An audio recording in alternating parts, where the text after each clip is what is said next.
Buenas, el día de hoy nosotros te estaremos conversando todo lo referente a lo que son las competencias básicas que proporciona la adquisición de la lengua. Nuestros participantes son Angiolina Jovine Castro, Francisco Javier Olivares y una servidora, Carmen Gabriela Concepción Maracayo. Nuestro tema se va a centrar básicamente en 6 puntos fundamentales: la lengua oral como intervención educativa prioritaria, el proceso de la comprensión y la expresión oral, el lenguaje verbal y no verbal para la comunicación oral, los ejercicios y materiales de comprensión y expresión oral, actividades conversacionales en el aula de educación infantil y por último la evaluación de la lengua oral. A continuación vamos a dar inicio a todo lo que es lo referente a la exponencia de estos temas. El día de hoy estaré compartiendo con ustedes todo lo relacionado a la lengua oral como intervención educativa y prioritaria. La comunicación educativa tiene como pilar fundamental el intercambio de información, procedimientos, conocimientos y actitudes de forma directa, puesto que esto contribuye a que el estudiante pueda potenciar sus habilidades y descubrir otras aún sin conocer. El lenguaje oral se da en un contexto interactivo. El aprendizaje lingüístico es consecuencia de esta experiencia interactiva contribuida por el niño. Entre los 3 y los 5 años, el niño es capaz de formarse teorías de lo que escucha de otras personas.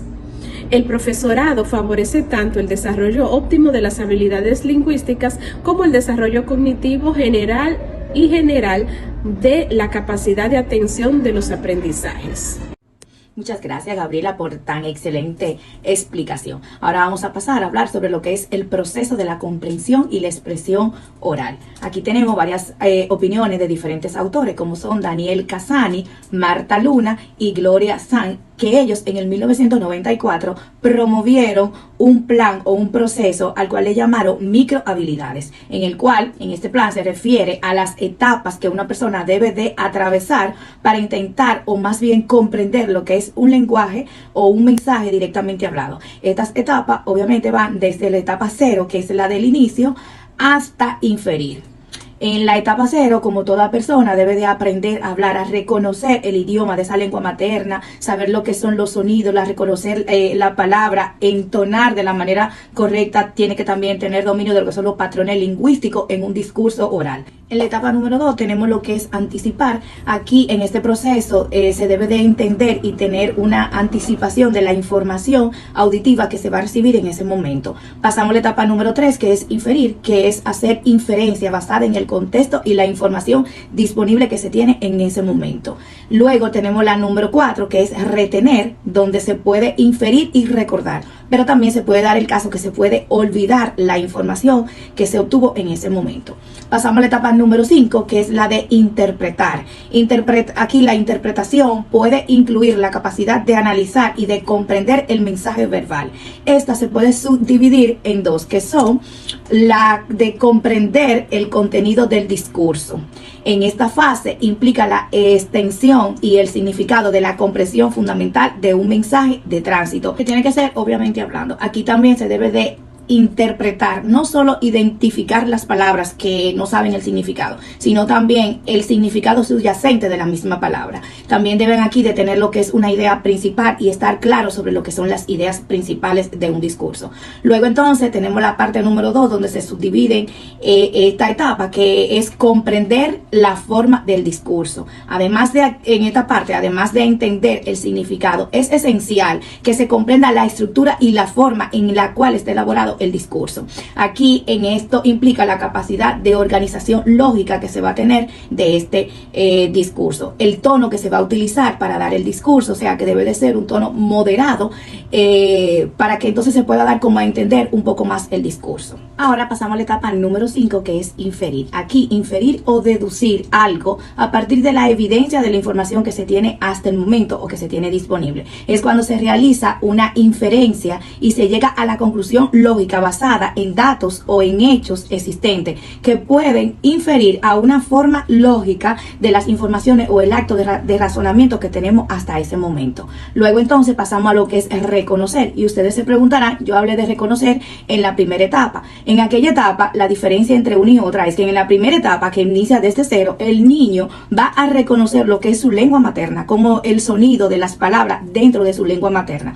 Pero aquí en reconocer es identificar y entender las palabras individuales relacionada con las palabras y el contexto que se tiene hasta el momento dentro de un discurso o de un tipo de texto. Luego de haber conocido estas 6 etapas que debe de desarrollar un estudiante para lo que es la comprensión oral, es importante hacer mención sobre lo que es la teoría de Vygotsky, que se refiere a la zona del desarrollo próximo, donde él, aquí voy a citar textualmente, se refiere al espacio entre que un estudiante puede hacer de manera independiente y lo que un estudiante puede lograr con la ayuda de un instructor o de un compañero que esté más capacitado.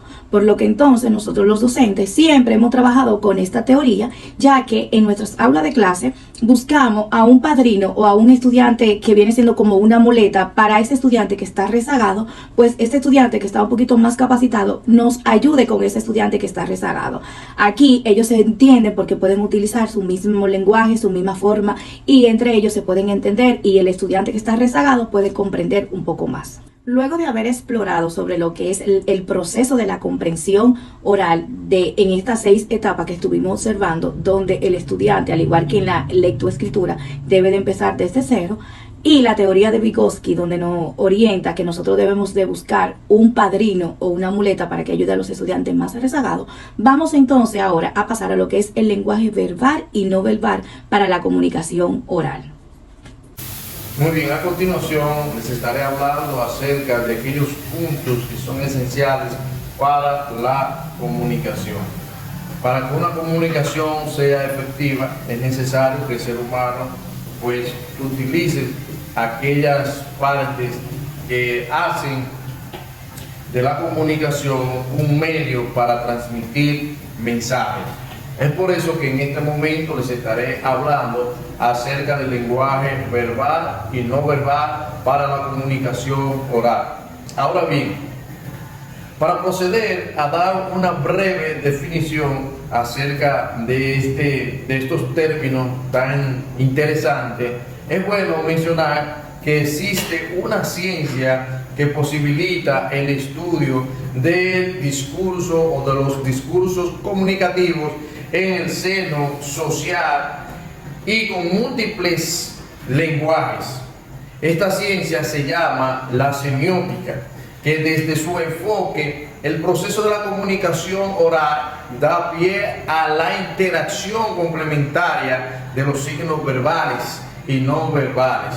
Y cuando nos referimos a esos signos verbales, en la existencia de significación de palabras en el discurso oral y la escritura.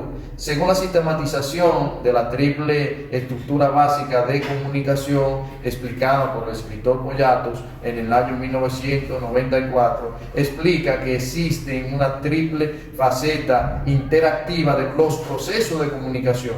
Estas son verbal lingüístico, verbal no lingüístico, no verbal no lingüístico.